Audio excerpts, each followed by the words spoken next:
Bonjour frère Serge. Bonjour à tous les frères et sœurs dans le monde entier.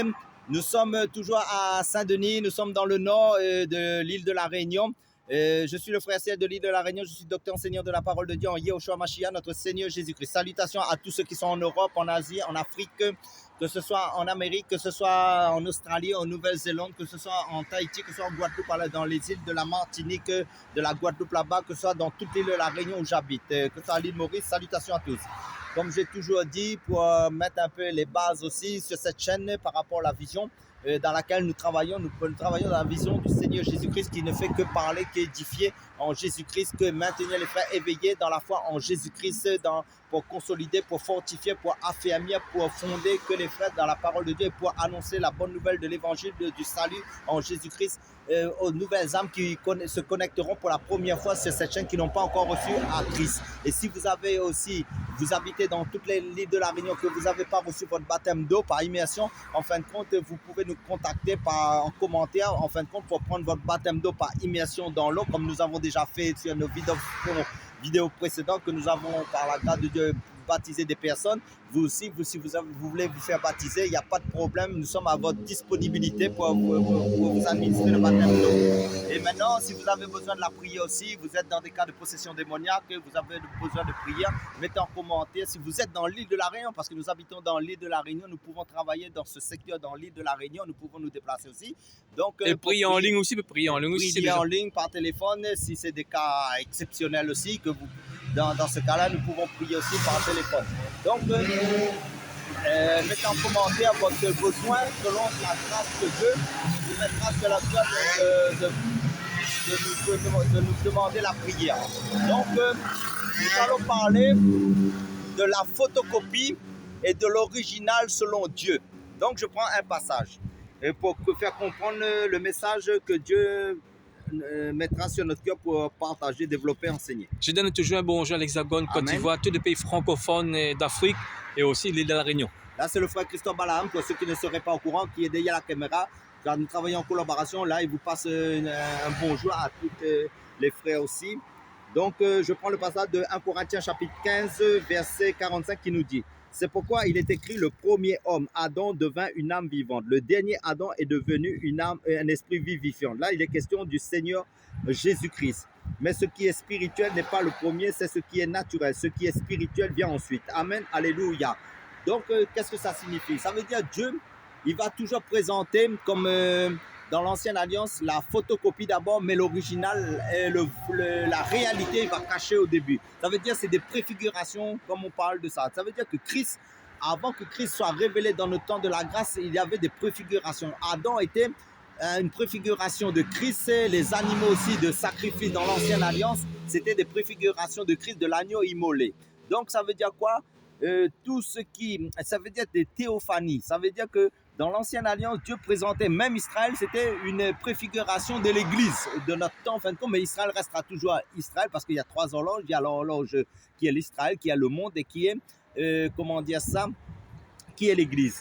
Ça veut dire que Jésus va revenir prendre une église sans tache ni ride dans la gloire. Ça, c'est la réalité, son épouse. Mais Israël, c'était la femme mariée que actuellement Dieu a mis de côté à cause de leur désobéissance. Mais c'est les nations maintenant que Dieu est tourné vers. Mais à la fin, Dieu va retourner vers le peuple d'Israël. Donc, ça veut dire quoi? Ça veut dire dans ce monde aussi, il y a deux royaumes. Il y a le royaume de Satan et il y a le royaume de Dieu. Les vrais enfants de Dieu et les faux enfants de Dieu. Ça veut dire quoi? Les religieux, les théologiens, les intellectualistes, les personnes qui croient connaître Dieu, qui sont dans toutes sortes de divinités en croyant que c'est, et nous voyons cela, il y a beaucoup dans le monde et ça pollue le monde en fin de compte, qu'à travers de toutes sortes de divinités que vous savez, que vous connaissez, que Jésus n'est pas dedans, et même des faux Jésus aussi, parce que dans le livre de Galates, il nous est dit, si quelqu'un vous annonce un faux évangile, un faux Christ, qu'il soit anathème, ça veut dire maudit. Dans le livre de Galates, il parle de ça. Et nous voyons dans certaines dénominations, on prêche aussi un faux Jésus. Ça veut dire le Jésus qui n'est pas ce que les apôtres ont prêché dans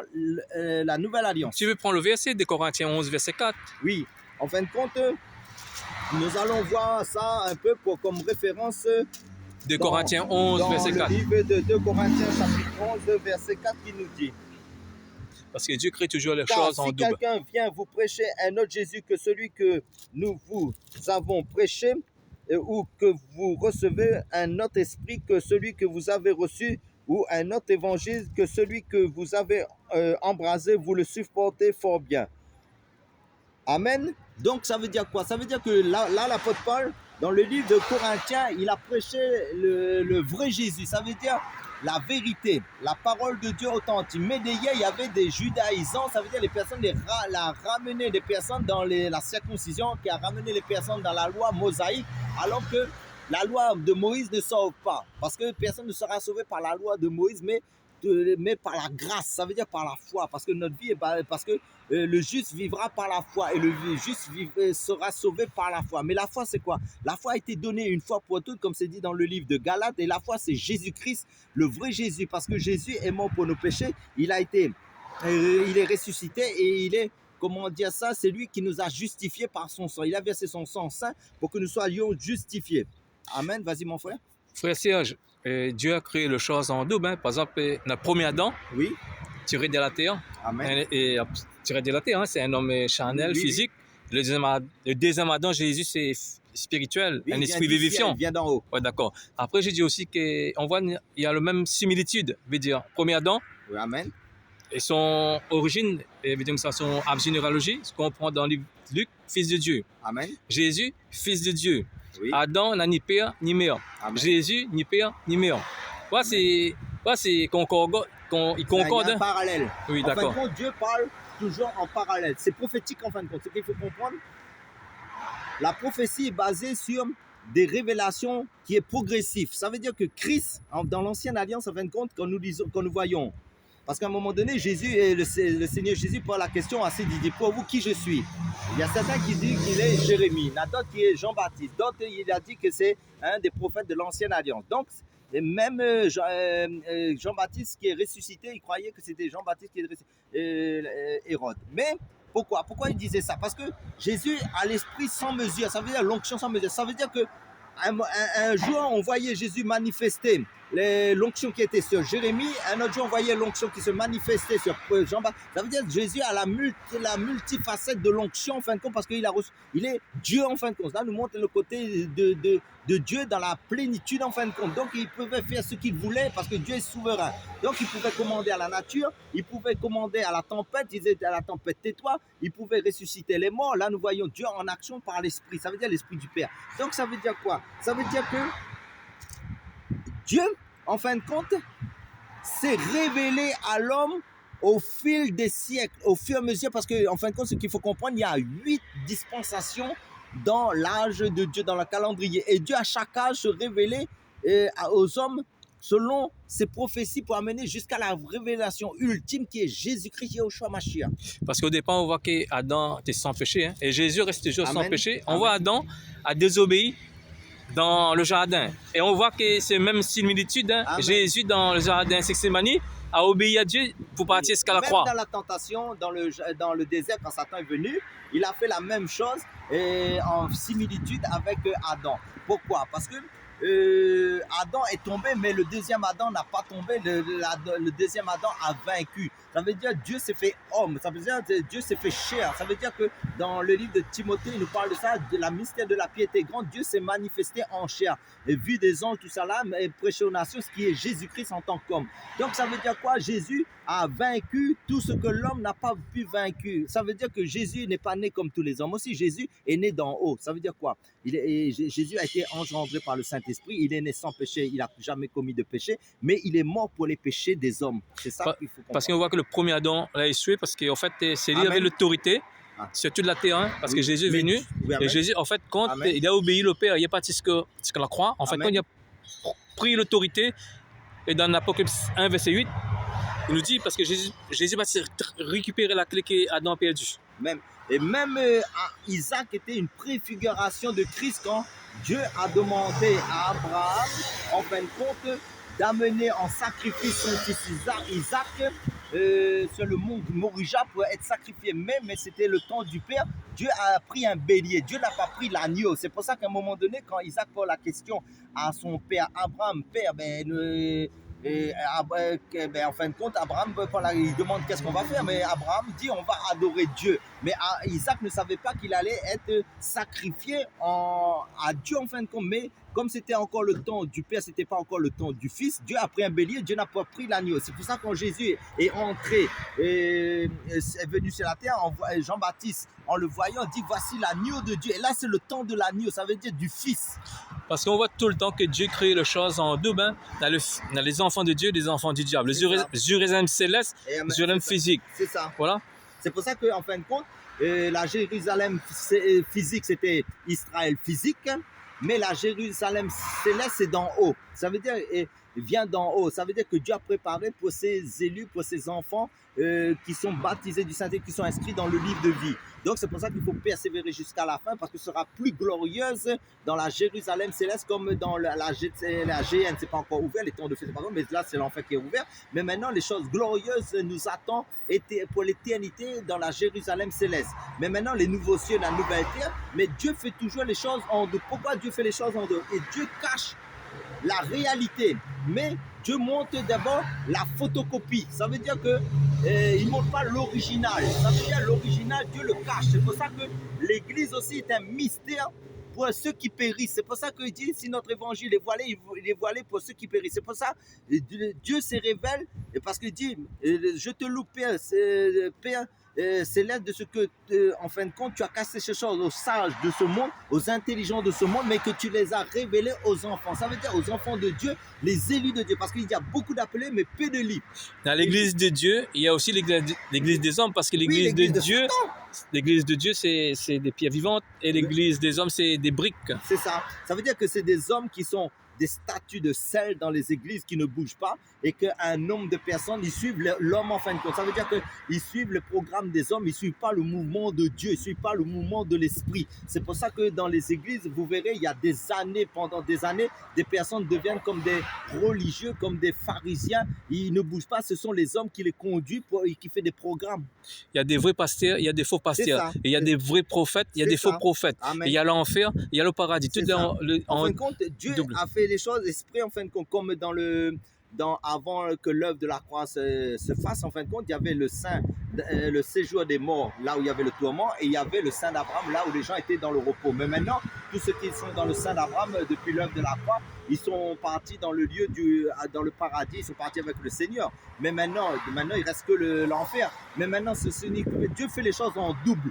Pourquoi Dieu fait les choses en double? Parce que, comme il dit, quand Dieu créa le ciel et la terre, mais Dieu sépara le jour des ténèbres. Ça veut dire Dieu met, en fin de compte, il n'y a aucun rapport entre les ténèbres et la lumière. C'est pour ça que Dieu met une limitation entre ce qui est de sa volonté, ce qui n'est pas de sa volonté, entre les ténèbres et la lumière, entre le jour et la nuit. Nous sommes, et la Bible nous dit sur le plan spirituel, là il faut comprendre le langage de Dieu, nous sommes les enfants du jour, nous ne sommes pas les enfants de la nuit, des ténèbres. C'est pour ça que les vrais enfants de Dieu, en fin de compte, sont dans la vérité, sont dans la lumière de Dieu. Et c'est Dieu, en fin de compte, qui bâtit son église, qui est Jésus-Christ qui bâtit son église. Et les portes du séjour des morts ne pourront pas contre elle. Pourquoi? Parce qu'en fin de compte, Dieu, il cache toujours la réalité. Et l'ombre, en fin de compte, l'ancienne alliance, c'était l'ombre, mais l'ombre de Christ, en fin de compte.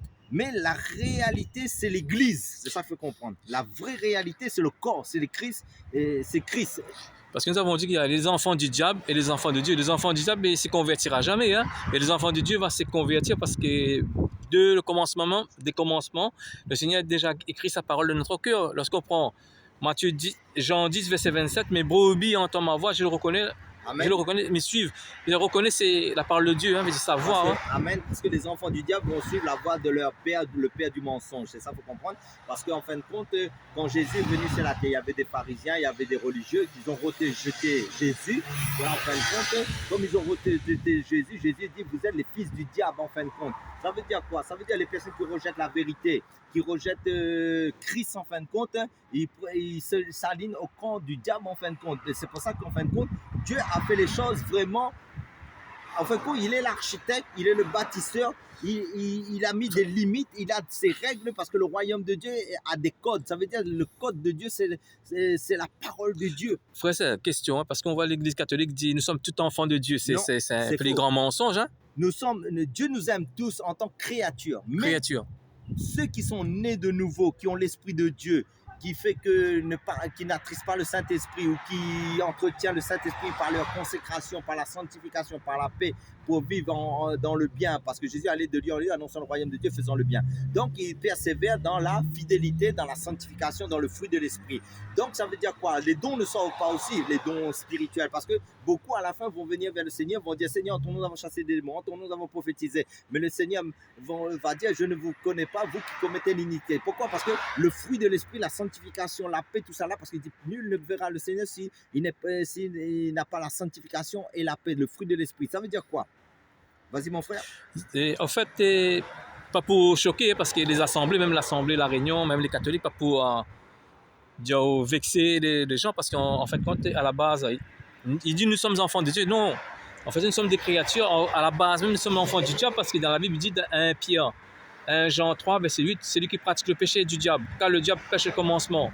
Si vous détruisez les œuvres du diable, que le Fils de Dieu a paru. Nous sortons d'un seul sang, comme Paul le dit dans Actes chapitre 17, verset 6, nous sortons d'un même sang, que ce soit les Chinois, que ce soit les Malgaches, que ce soit les hindous, hein, et nous sortons d'un même sang. Notre sang est contaminé par le péché. Amen. Du moment que notre vie au Seigneur Jésus-Christ, dans 1 Jean 12, mais à tous qui l'ont reconnu, parce qu'ils croient en son nom, il a donné le pouvoir de devenir enfants de Dieu. Mais à la base, tous qui n'ont pas donné la vie à Jésus-Christ, nous sommes tous enfants du diable, seulement pas pour vexer les gens. Hein. Non, mais c'est la vérité, parce que la vérité va toujours choquer, parce qu'il dit aussi, car tous ont péché, sont privés de la gloire de Dieu. Donc ça veut dire quoi? Car le salaire du péché, c'est la mort. Donc, spirituellement, nous sommes morts par cause du péché d'Adam et de Ève, des premiers hommes qui ont vécu sur cette terre, qui sont tombés dans le péché. Nous avons hérité du péché. Donc, aucun homme ne peut se sauver par lui-même. Donc, il fallait un sang pur pour racheter pour redonner ce sang à Dieu. Et c'est Jésus qui a redonné ce sang au Père, en fin de compte, et Dieu a été satisfait. Donc, ça veut dire quoi? Le sang de Jésus crie pardon, mais le sang de, comme il dit, d'Abel crie vengeance par rapport à Caïn, parce qu'il l'a tué. Donc, le truc, c'est quoi? C'est que la chose la primordiale, c'est que Dieu a tant aimé le monde qu'il a donné son Fils unique afin que quiconque croit en lui ne périsse point en enfer, mais qu'il ait la vie éternelle. Donc, Dieu est venu en personne en tant qu'homme, il s'est rabaissé, il s'est fait serviteur pour nous sauver. Donc, ça veut dire à travers son Fils Jésus-Christ. Donc, à ce moment-là, Dieu a caché ce sang-là pendant des générations en générations, parce que c'était un mystère que les prophètes, parce qu'il nous est dit aussi dans 1 Pierre chapitre 10, verset 10 à 12, il nous est dit, les prophètes ont fait des investigations, font des recherches pour chercher l'époque de la grâce que dans laquelle nous sommes, parce qu'ils ont vécu dans le temps de la loi.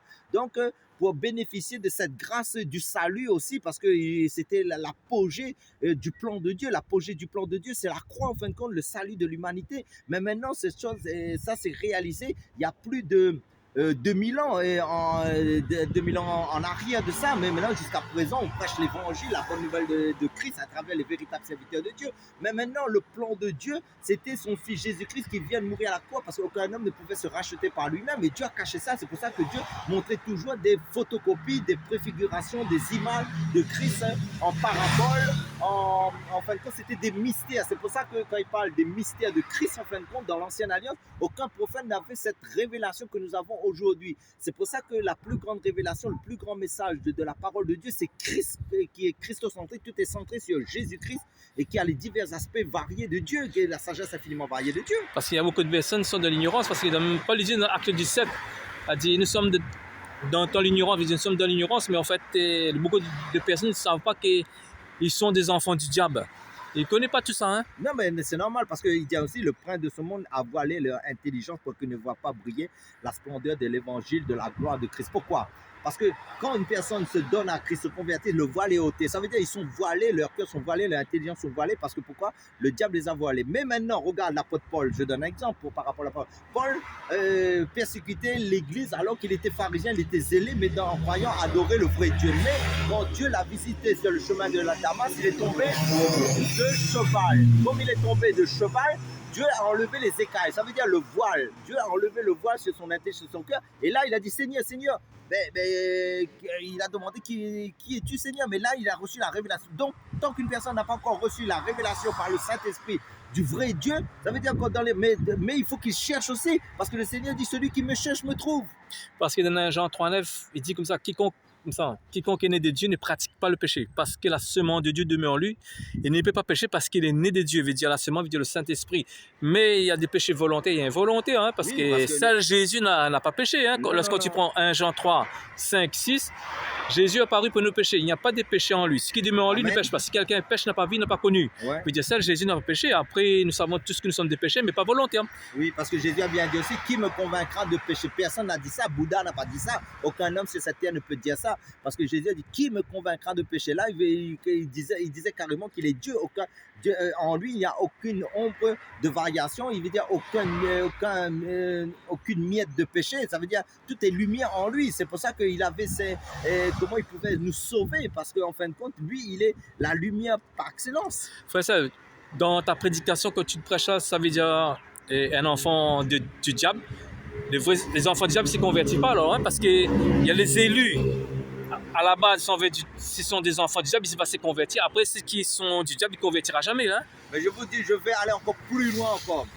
Vous savez qu'il y a des néphilines sur la terre. Ça veut dire des personnes qui sont carrément des démons en chair. Ça veut dire que ces personnes-là sont des personnes nées démons.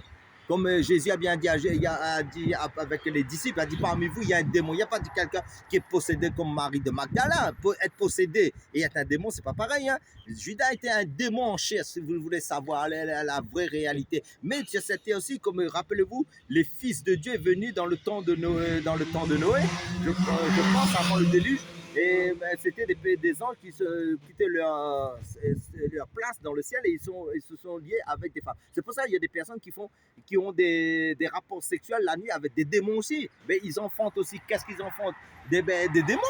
C'est pour ça que des personnes ils sont enceintes de démons aussi. Mais maintenant, c'est seulement Dieu qui connaît ça. Ce verset, tu as dit, c'est dans Jean 6, verset 70, mais c'est Luc, ça.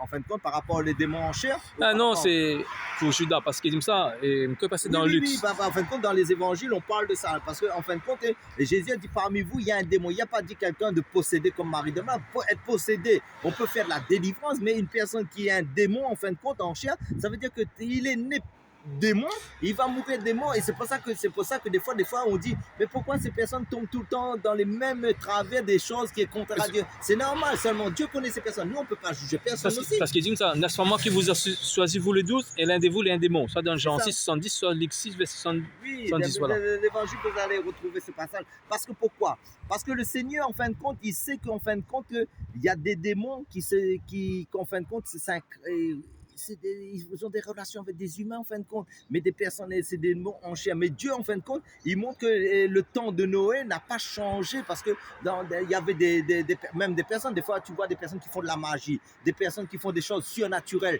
des personnes qui se disent, mais des fois même qui guérissent. Mais qu'est-ce qu'ils ont guéri? Est-ce qu'ils ont guéri l'âme? Ils ont amené les personnes à la nouvelle naissance en Dieu, ou sinon ces personnes-là, c'est carrément des personnes, des arnaqueurs en fin de compte, hein, parce que le Seigneur dit, vaut mieux entrer manchot dans le royaume de Dieu, avoir un pied rentré dans le royaume de Dieu, que en fin de compte que ton âme ne soit pas sauvée, parce que Dieu veut sauver l'âme. Mais maintenant le changement de cœur, mais cela se passe par le Saint-Esprit. Mais parce qu'il y a deux sortes d'esprits sur le monde, comme on a parlé, il y a la photocopie et la réalité. Il y a l'esprit du mensonge et l'esprit de la vérité. Donc ceux qui font partie de l'esprit de l'erreur, de l'esprit du mensonge, si tu n'as pas le discernement du Saint-Esprit, ben, tu vas suivre le faux. Donc si tu as le Saint-Esprit, tu vas suivre la parole de Dieu. Les enfants du diable, tu peux prêcher l'évangile le matin, midi, soir, ils ne s'en jamais parce qu'ils n'ont pas la sémence de Dieu. Hein. Regarde Satan, quand Jésus est parti dans le désert, il a dit, il est écrit, mais il n'a pas dit la parole entière, il a dit ce qui lui plaisait, mais Jésus a dit, il est écrit aussi. C'est pour ça que les chrétiens de Béret, quand Paul prêchait, il disait, il veut examiner les Écritures. C'est pas